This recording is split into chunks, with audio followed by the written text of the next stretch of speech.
See how to fix this handlebar. For this purpose we have to fit this one, so it should go inside like this, and then holding this one and tight it.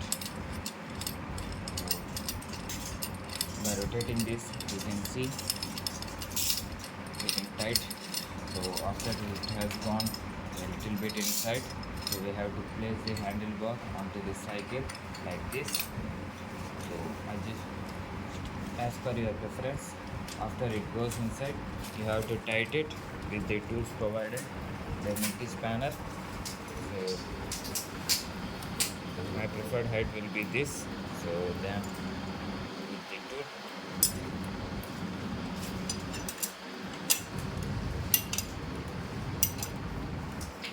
make sure the handle is tight and then fully tight it like this. We can fit the handle.